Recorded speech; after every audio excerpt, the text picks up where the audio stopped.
Good morning. I'm Bill Thoet. I'm one of the members of the board of the Aspen Brain Institute. And it's my great pleasure to introduce Mick Ebeling, who I met about 2 years ago at Aspen Ideas Fest, but got to know him better in the last couple of days. When most of us see the absurd in life, we might text a friend, we might talk about it, we might put a post on Facebook. But Mick does something different. He tries to solve the problem, to fix the problem. Mick is the founder of Not Impossible, a name that fits his life. Whether it's creating a cost-effective eye-tracking device for an ALS patient who was a graffiti artist and couldn't paint again, or providing a low-cost prosthetic for a child in Sudan who can't use his arms anymore because they were blown off by a bomb. Mick sees possibilities where others see impossibilities. As I learned last night, he's also the father of 3 great children who are aspiring comedians. If you actually run into them, ask them to tell you a joke, and better have some time on your hands because they know lots of jokes. So welcome, Mick. He is honored as one of the top 50 most creative people, and I think you'll see why when he presents.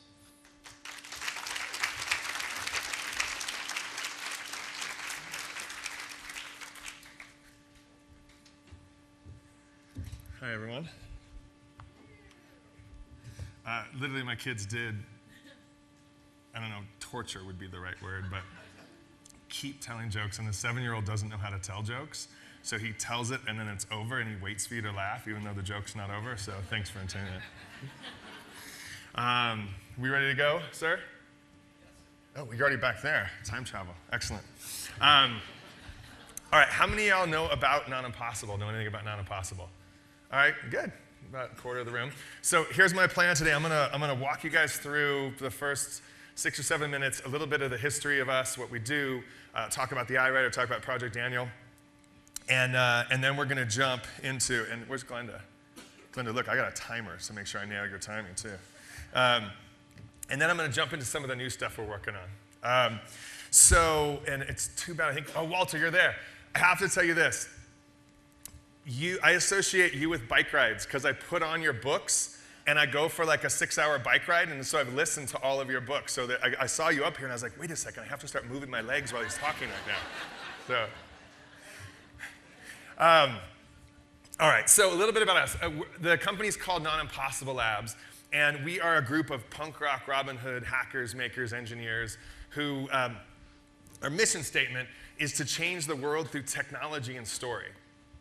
And what this means for us is we look at the world from the standpoint of, from technology for us is this thing called technology for the sake of humanity. We see the world from what are problems, and I'll talk a little bit about this, absurdities, and we figure out how we can use technology to change them in some way for the betterment of mankind. That's technology. Change the world through technology and story. The second part is this whole concept of story, and I'm a filmmaker. I come from Los Angeles. I've had a production company, so we don't believe that you can go and make something significant and then just hope that it does something. You have to tell a story, and I think Walter wrote a lot about it with Steve Jobs. He would make beautiful things, but then he would tell exquisite stories to actually get that word out there. So we will tell these stories, and the way that we go about telling these stories is through this lens of help one, help many. And what this means for us is, if I say to you guys today, who here wants to help me cure hunger, right? That's a big thing. And I'm in Aspen, so there's probably the resources for us to tackle that. For the most of the world, that's a big thing. But if I say, let's go help, there's a guy who I saw who's hungry, who's homeless, let's go feed him, that's accessible. We can help that one person, and then maybe in the helping of that one person, we can help many people, because that's the flint, that's the spark that all of a sudden makes it accessible for people to see, oh, I can help one person, then I can help many. So that's how we go about telling the stories of what we do. And so it always starts, every project starts with this concept of who is the one. My first one that started this whole journey is this thing called the iWriter, and it started because of this guy. And my wife and I were exposed to this guy because we happened to, it was this kind of accidents, this parade of accidents that happened, but we happened to get invited to this event, and we happened to go to this gallery benefit, and we happened to discover this paralyzed graffiti artist who had been laying in a bed motionless for 7 years. And we were like, wait a second, how can you lay in bed motionless for 7 years? Doesn't everybody have access to a Stephen Hawking machine? And what we learned is that's not the case. What his father and brother explained to us is that you have access to that machine if you have insurance or you have money. He had neither. I said, how do you talk? He said, we talk through a piece of paper. We have a piece of paper, and we hold it up, and we run our finger along it. And when he gets to a letter, he blinks, and then we write it down. So the process of communicating it's laborious, and it's problematic if he blinks at the wrong time, or if I blink at the wrong time, it throws it all haywire. And this guy was located 10 miles away from where I live in Los Angeles, a city with a GNP greater than most developing nations. And upon learning that, I was like, that's just absurd, right? That doesn't make sense to me. And I'm going to talk a lot about this, but the fundamental, I guess, inflection point of not impossible is recognizing things that are absurd, not because you're Bill Gates or Steve Jobs, not because you have a degree, but because you see it as a human being and you go, that's just not right. That shouldn't be that way. And so that absurdity was essentially the first step in going about this. Next process, which I learned, is that when you see something that's absurd, you don't have to have the experience or the degrees.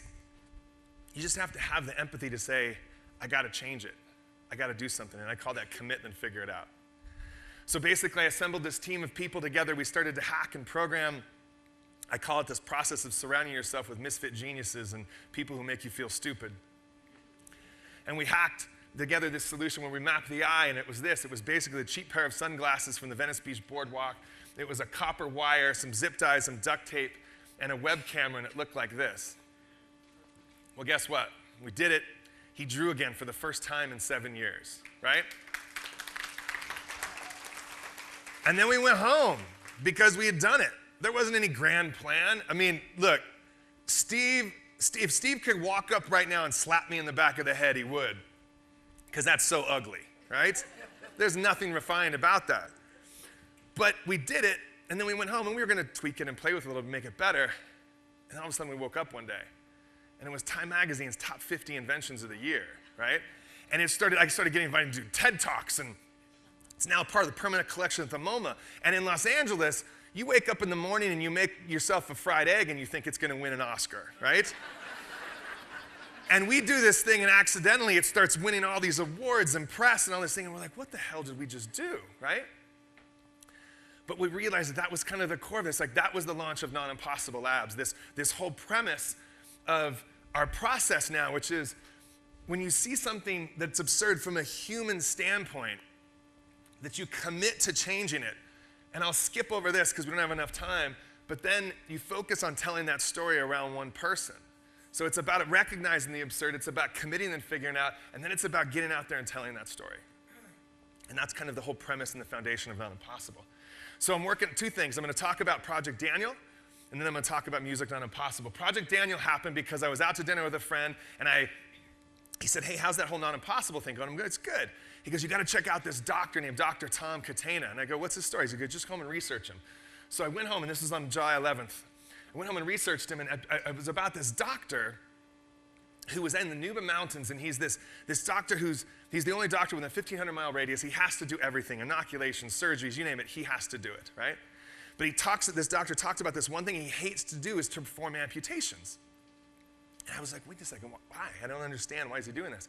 And what I learned is that because President Bashir, who is the current reigning president of Sudan and who also brought you the atrocity of Darfur, regularly runs this campaign of terror of the people of the Nuba Mountains. He bombs them with these crude 55-gallon drums of fuel and shrapnel, and he basically blows up people. He starts to drive them out so he can claim the oil. Well, there was one story in this story about this young boy named Daniel who was out tending his family's goats and cows. He heard the bombs come. He didn't have anywhere to flee, so he went behind a tree, wrapped his arms around a tree like this. The bomb went off not far from him. The tree protected his body from the blast, but because his arms were on the other side, it blew off his arms. And your response was my response. It was like, oh.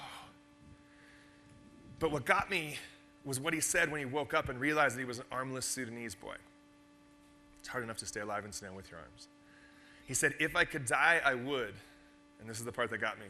Because now I'm going to be such a burden to my family. I said, what 14-year-old boy wants to die because he doesn't want to be a burden to his family? So I said, that's absurd. Commit and figure it out. Here we go. We started to hack and program and go through all these different things. And on November 11th, which was 4 months to the day, make sure we got volume plugged in on this down there. We're going to drive volume. 4 months to the day this happened.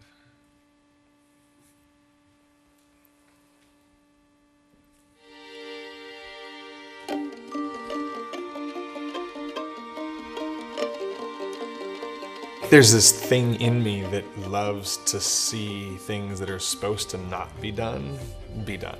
Daniel is just one of 50,000 amputees left in the wake of the bloodiest war Africa has ever known. We flew into an active war zone in Sudan with 3D printers, laptops, spools of plastic, and the goal to build Daniel an arm.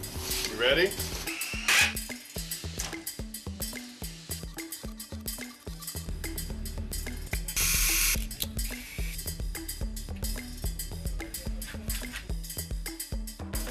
The concept of Project Daniel was hatched on July 11th. And on November 11th, Daniel fed himself for the first time in 2 years.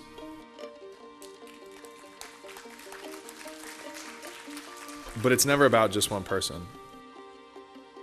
If we could teach the locals to do it themselves, then Project Daniel could live on long after we left. And it did.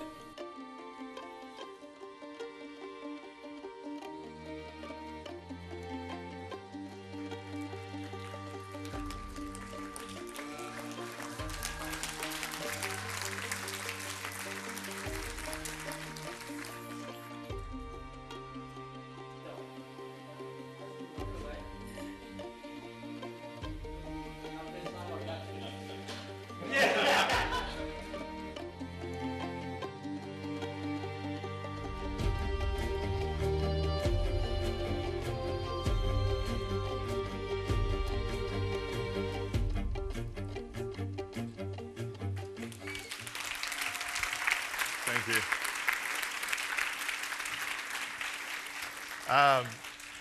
Lots of amazing stories about that. I think the one thing, and I noted this on the other night, we did a little Q&A, my wife and I, who directed the film. We, on November of last year, went back to Sudan. I brought my wife and kids. We went back to the refugee camp, and we may or may not have illegally smuggled Daniel out of Sudan, may or may not have gotten him into Kenya, where he may or may, well, now he definitely is going to private school in Kenya with himself, his brother, and his friend, and he's just crushing it in school right now. So, yeah. All right, so Music Not Impossible. This is the new stuff, and none of you guys, a lot of the people that you know about what we're working on, very few of you know about this. So I had this fascination with how the deaf experience music. And what they do is they stand in front of speakers and they basically will feel the vibrations, right? And they'll watch an ASL translator, but combined with the language of the music being translated and the vibration, that's the experience. And I was like, that just doesn't make sense, because I started to look into this, and it basically takes the whole concept of music and dumbs it down to where you're just kind of getting hit with like boof, boof, like getting hit with a pillow. And so I researched this deaf percussionist named Ebeling, and she said that being deaf doesn't mean you can't hear. It just means that this receptor, this vehicle, your eardrums aren't working. And so I said, well, wait a second, what if we take this whole concept of sound and take this and change kind of the way, the ingestion device, and change it from coming in through the ears, because it comes in, it vibrates, and then where does it get sent? You guys are at the brain labs. Hopefully you know this one, right? Gets sent to the brain.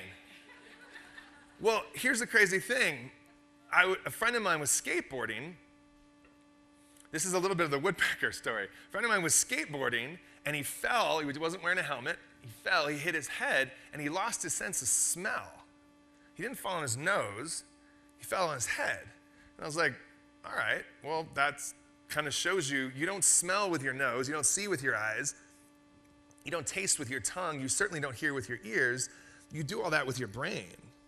So I said, well, what if we were to change it so that you're not actually receiving sound through your ears, but let's just pick another vehicle. So I chose the skin. And we basically came up with this philosophy of what if we could just make music be received to the brain but went in through the skin. And so we created a wearable that takes the concept of music and it projects it wirelessly into wristbands and vests so that these are a bunch of deaf people at South by Southwest could experience music. We did it, and we got threats from them. They said, we're not giving it back, right? They were like, this is incredible. So we took this thing out, and it debuted at South by Southwest. And if you guys have followed anything of America's Got Talent, have you guys seen the deaf so that's Mandy. This was our first version, this is our wired version. We did a thing with Katie Couric, and she was able to sing, and she can't hear without actually seeing things. So things started growing. Then we ran out of deaf people to test it with, so we started taking it to people who can hear, and they were like, oh my God, now you're hearing it through your skin and hearing it through your ears, so your brain's like, it's holy cow, right? This is crazy. And we took it, and Lady Gaga, we did a big show with Lady Gaga and some of our deaf participants, and things were going amazing. So we've got all this momentum around this new way to hear and feel music. And then a friend of ours said, hey, I have this theory. Will you send us over the wristbands? I know this guy, and he's got Parkinson's, and his hand shakes. And I want to put this thing on and see what happens, and you can see his hand shaking. And so we put our wristbands on, just the wristbands, not even the whole thing. You can see. So we put our wristbands on, and look what happened. No. You got light? Yep, this is perfect. Bring the volume down. His Parkinson's, the tremors caused by Tap each Parkinson's finger. stopped. So we were like, oh shit. We just came up with a non-pharmaceutical remedy to tremors caused by Parkinson's.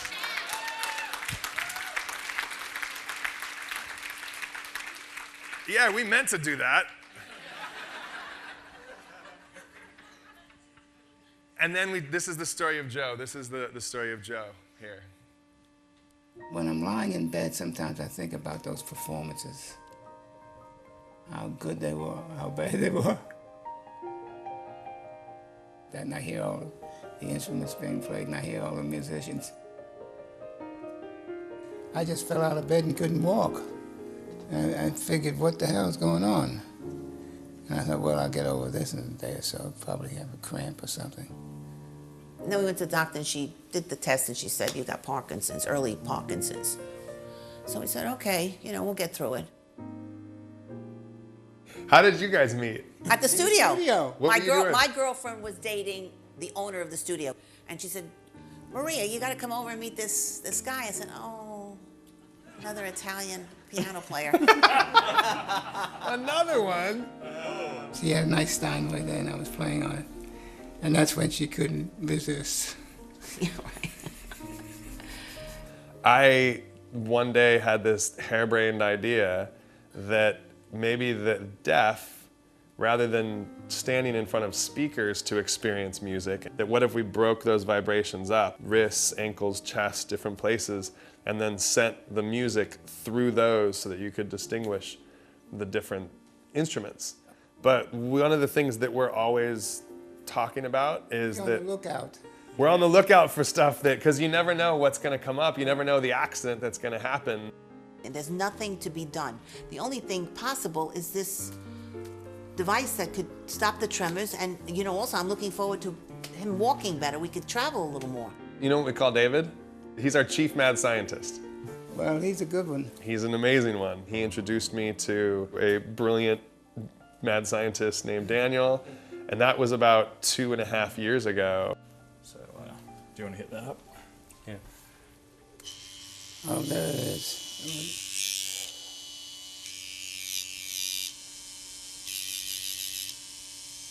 It completely stopped.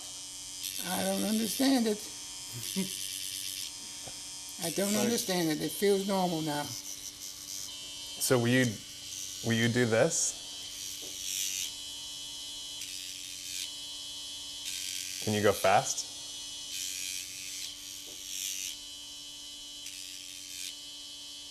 it's like a 1 or 2 second delay when that goes off. And it's like 1001, 1002, boom. So when you stopped playing music because of Parkinson's, did you ever dream about it at night? Did you ever dream about it? Absolutely. I mean, this is my life.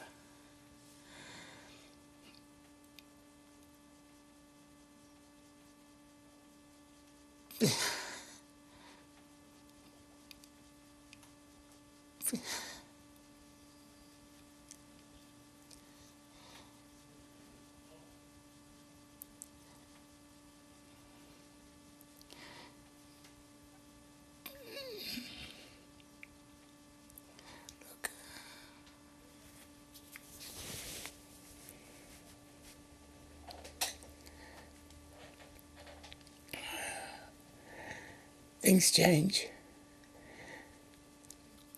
When the piano tuner came, he was here a few weeks ago. He asked me if I played anymore, and I said, well, you know, I don't play that much. And I started to cry.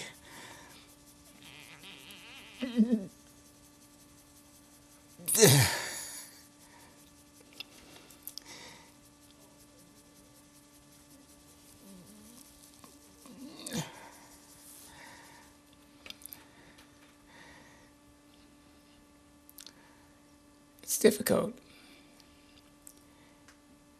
Even when we go out to dinner,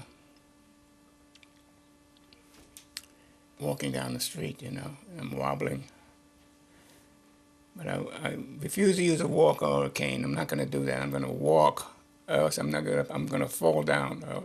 I just have to walk like I'm walking. And that's what I try to do.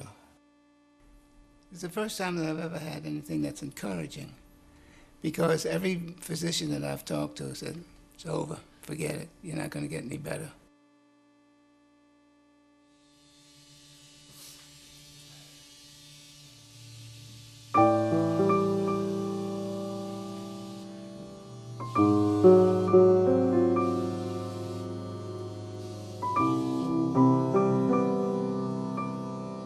I hope you do something with this, I really do. Because this is a disease that nobody really understands. And I hope you guys come out with an alternative method of solving this riddle.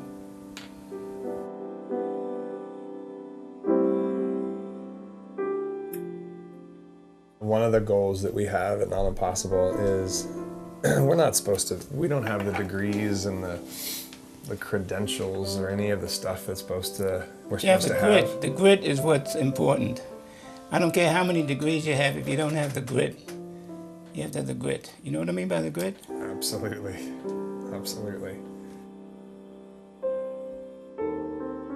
There has to be a feeling of soul. And I say soul, and that's a cliche word. I don't mean that.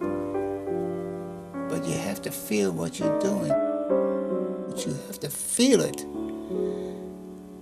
And then it works.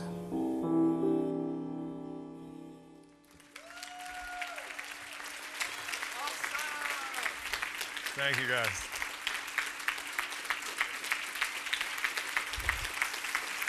Thank you guys very much.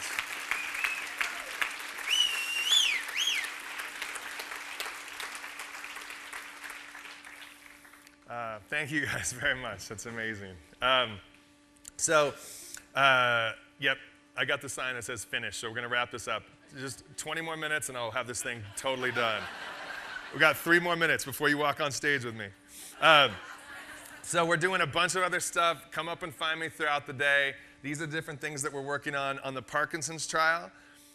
We hopefully even tomorrow, as soon as tomorrow, are going to get final approval to start clinical trials at Mount Sinai. So, open invitation to anybody here who has family members who you can either travel to New York or live in New York, that if they want to participate in the trial, I'll have my information up at the end, and you can get it from Glenda to participate in the trial. So, here's why we pull all this off. Because we should. That's why we pull it off, right? There's no reason why we should pull all this stuff off, and I write about this. The reason that we do it is because we recognize something that's absurd. We say, from this naive perspective without any understanding of the fact that we shouldn't be able to do it. We say we have to do it. We find our one, and then we just go for it, right? So my invitation to you guys today is this quote by Horace Mann, right? I'm in a room full of incredibly talented people with access and education and wealth and just ability to get shit done. So my question to you guys is this: refuse to die until you've won some victory for humanity, right? Refuse. It doesn't get any simpler than that, right? You've done something good for the world, okay, you can move on. You haven't, you still got stuff you got to do here, right?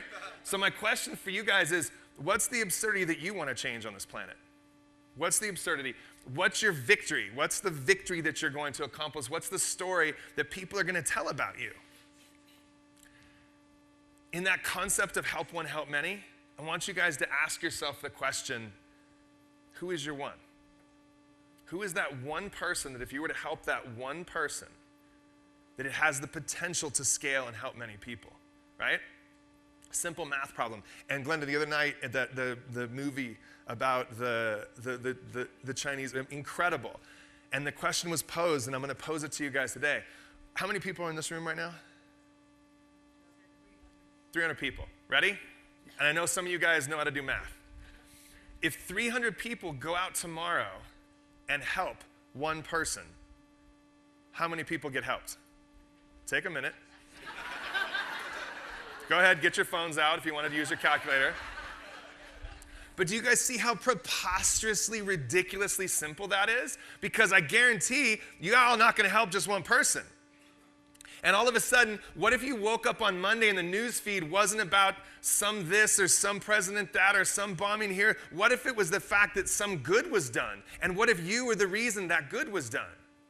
That's how you change this planet. That's how you actually make a difference here. So ask yourself the question, who is your one? Or in the context of what I talked to you guys about today, ask yourself the question, who's your Daniel? Who's your Daniel? Thank you, guys. So, the good news is I'm actually not up here to throw them off stage, but we have a little bit of an audio-visual change, and so we have a little time to ask a couple of questions. And one of the questions I wanted to ask, is we talked about this yesterday, is what are the Not Impossible Awards? Oh, okay. So the Not Impossible Awards are, Not Impossible for us is a movement. It's not about how many things can Mick do or Mick's company can do. It's about how we can be that instigator of more things happening and more change happening. So we're hosting the Not Impossible Awards at CES this year, 2018, January, in conjunction with the United Nations Foundation and the Global SDGs, which I always enunciate that very carefully so it doesn't sound like STDs. Like someone in marketing at the UN just needed to come up with a different acronym on that one. But we're hosting an award show around acknowledging the entrepreneurs, the students, and the companies and the entities who are trying to make the impossible not impossible.